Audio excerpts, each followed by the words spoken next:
ரொம்ப அழகா இருக்குல்ல. இந்த லைட் வந்து அப்படியே ரிஃப்ளெக்ட் ஆகுது, சாமி கையில ரிஃப்ளெக்ட் ஆகுது அந்த லைட். என்ன சூப்பரா இருக்கு.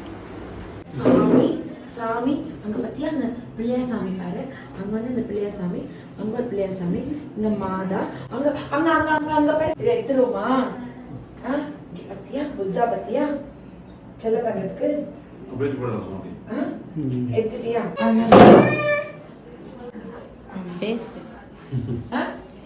என்ன இவ்வளவு சவுண்ட் கொடுத்த நீ?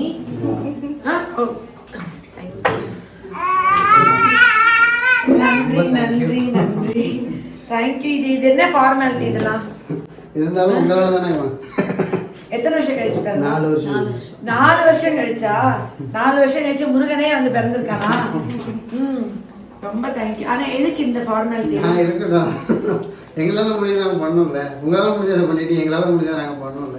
எனக்கு கிஃப்டே இவன் தான். கண்டிப்பா எங்களுக்கே பெரிய கிஃப்ட் வேணும். எப்படி இருக்கான் வீட்டுலாம்? கியூட்டா இருக்கானா? செம்ம சுட்டி. இத ஓபன் பண்ணுமா? இதுல வாட்டர் பவுல், இதுல இருந்து வாட்டர் பவுல் மேல சாமி. ஓ, இது போய் இது வைக்கணுமா? இல்ல இல்ல,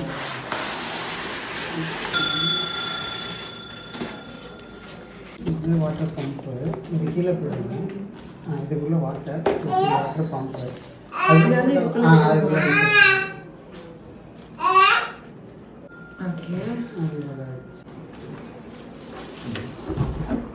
ரொம்ப அழகான கிஃப்ட் கொடுத்துருக்காங்க. என்ன கிஃப்ட் கொடுத்துருந்தாலும் அதை வந்து ஒரு நிமிஷம் நம்ம கொஞ்ச நாள் கழிச்சு உள்ளே வச்சிருவோம். பட் அவங்க வந்துட்டு எனக்கு பிள்ளையார் கொடுத்துருக்காங்க. பிள்ளையார்பட்டி பிள்ளையார் வந்துட்டு எங்கே இருந்தாலும் தேடி வந்துடுவார் போல். அதில் வற்றாத ஆறு மாதிரி தண்ணி கொட்டிகிட்டே இருக்கிற ஒரு அழகான ஃபவுண்டெயின். ரொம்ப அழகாக இருக்குல்ல. நான் இதில் பூ வச்சுருக்கேன். ரொம்ப பியூட்டிஃபுல்லான ஒரு பிள்ளையார் இது கொடுத்துருக்காங்க. அதில் வந்து என்னென்னா, இந்த பிரபஞ்சம் இயங்கிறதுக்கு நீரின்றி அமையாத உலகு, அந்த கடவுளையும் அந்த தண்ணியும் சேர்த்தி கொடுத்து பயங்கர மீனிங்ஃபுல்லான ஒரு கிஃப்ட் கொடுத்துருக்காங்க. நிச்சயமாக இவங்களோட தலைமுறையில் கூட இந்த வற்றாத நீர் மாதிரி குழந்தைங்கள் செல்வம் அள்ளி அள்ளி கடவுள் நிறைய கொடுக்கணும். என்றைக்குமே அழியா ஒரு புகழ் கிடைக்கணும். எப்படி ஒவ்வொருத்தரோட வாழ்க்கைக்கு தண்ணி ரொம்ப முக்கியமோ, அதே மாதிரி இவங்க குழந்தைங்களுடைய லைஃப் வந்து அடுத்த மனுஷங்களுக்கு ரொம்ப பயன்பட இருக்கணும்னு நான் ப்ரே பண்ணி ப்ளஸ் பண்ணுறேன் உங்கள் பையனை. என்னை பொறுத்த வரைக்கும் வந்துட்டு உலகத்திலேயே மிகப்பெரிய சந்தோஷம் வந்து அம்மா அப்பா அப்படின்னு கூப்பிட அந்த குழந்தை செல்வங்கள் இருக்கிறதுக்கு. உங்கள் பின்னாடியே ஓடுறானா, உங்கள் ஒய்ஃப் பின்னாடியே ஓடுறானா? அம்மா தான். பாருங்க, நீங்கள் எவ்வளோ பாடுபடுறீங்க. ஆனால் இந்த ஆம்பளை பசங்க அம்மா மயக்கி வச்சுக்கிறாங்க. ஆக்சுவலி ஒன்றும் பெரிய பிரச்சனைலாம் இல்லைங்க. நான் கல்யாணம் ஆகி 4 வருஷம் ஆச்சு. அவருக்கு எந்த ப்ராப்ளமும் இல்லை. இவங்களுக்கு ப்ரொலாக்டின் ஹார்மோன் மட்டும் கூட இருந்தது. ஜஸ்ட் அதை தான் நான் ட்ரீட் பண்ணேன். ஸோ பொறுமையாக மருந்து சாப்பிட்ருக்கீங்க. ரொம்ப நாள் வெயிட் பண்ணியிருக்கீங்க. எல்லாரும் வந்தோடனே 2 மாதம் 3 மாதம் ப்ரெக்னன்சி பாசிட்டிவ் போடுறாங்களே, நம்ம மட்டும் 1.5 வருஷத்துக்கு மேலே சாப்பிட்ருக்கோமேன்னு நீங்கள் வந்து அப்போ ரொம்ப வருத்தப்பட்டீங்களா? வருத்தப்பட்டிருக்கோம். பட் இருந்தாலும் எங்களுக்குள்ள ஒரு பொறுமை. 4 வருஷம் வெயிட் பண்ணுறோம், இனிமேல் வெயிட் பண்ணுறதுல ஒன்றும் பிரச்சனை கிடையாது அப்படின்னு சொல்லிட்டு சரி நம்ம வெயிட் பண்ணி இதை சக்ஸஸ் பண்ணி பார்ப்போம்னு சொல்லிட்டு தான் நாங்கள் ரொம்ப வெயிட் பண்ணோம். ஆமாம், ஆனால் ஒரு தடவை கூட இவங்க இந்த சிரிச்ச முகத்தில் 2-3 தடவை கண்ணீர் பார்த்துருக்கேன், அவ்வளோதான். அவங்க அம்மா லாஸ்ட் டைம் இருந்தாங்க, இப்போ தவறிட்டாங்க. அவங்க தான் இவங்களை அழைச்சிட்டு வருவாங்க. அவங்க அம்மா தான் டோட்டலாக அழைச்சிட்டு வருவாங்க. இப்போ அவங்க அம்மா தவறிட்டாங்க. நான் சிங்கப்பூரில் இருக்கேன். அவங்க இவர் சிங்கப்பூரில் போய் தான் கன்சீவ் ஆனாரு. ஓகே. அம்மா எப்படி நாளாச்சு? அம்மா 1 year ஆச்சு. இவங்க நீங்கள் கன்சீவ் ஆகிட்டீங்கன்னு பார்த்துட்டு தான் அவங்க இறந்துறாங்க. 3ஆவது மாதம் இவர் கன்சீவ் ஆகுறாரு. உங்க அம்மா வந்து சாமியா வந்து பிளஸ் பண்ணுவாங்க. நிச்சயமா அம்மா இல்லாம அந்த பிரெக்னன்சி ஃபுல்லா கிராஸ் பண்ணது உங்களுக்கு ஒரு பெயின்ஃபுல், அது ஒரு பெரிய கஷ்டம். அது பெயின்ஃபுல்லா இருந்திருக்கும். உங்க டெலிவரி டைம்ல பாத்தீங்க உங்க அம்மா இருந்தா அவங்களுக்கு என்ன கோவம் வருது? பயங்கர கோவம் வரும்.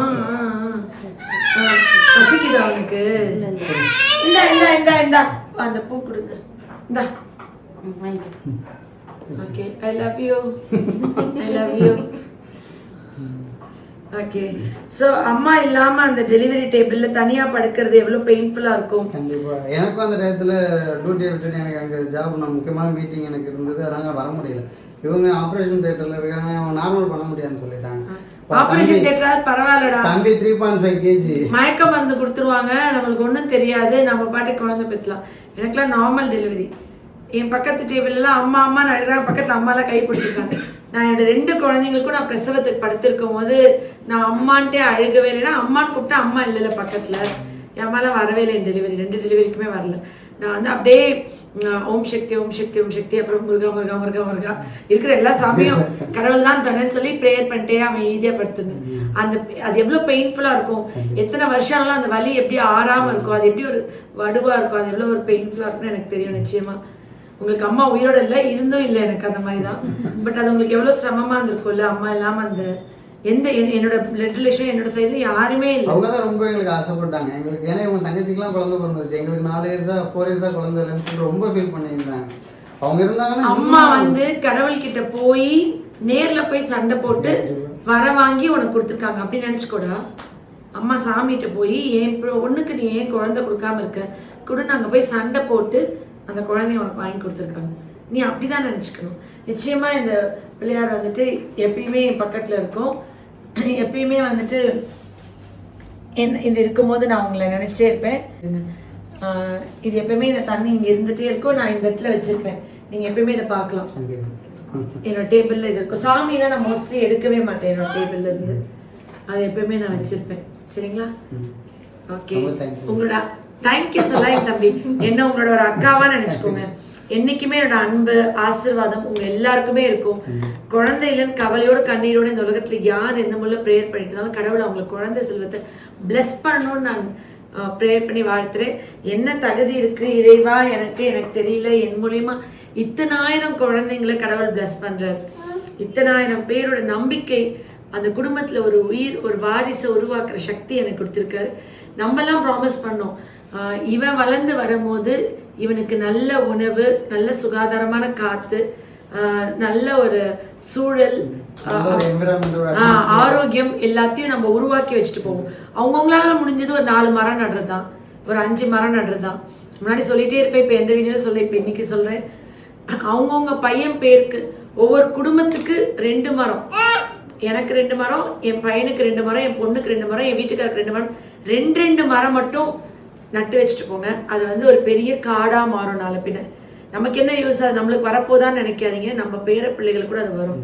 அதனால இன்னைக்கு அவன் முருகன் பேர் வச்சு வந்திருக்கான். அவன் அந்த முருகன் பேரிட்டு அவன் இன்னைக்கு இந்த உலகத்துக்கு கொடுக்குற மெசேஜ் வந்து, நாளைக்கு நாங்க வந்து விளையாட, நாங்க வெயிலுக்கு ஒதுங்கி நிக்க எங்களுக்கு மரங்கள் நட்டு கொடுங்கன்னு சொல்றோம். நல்ல மெசேஜ் கொடுத்துருக்கோம்ல.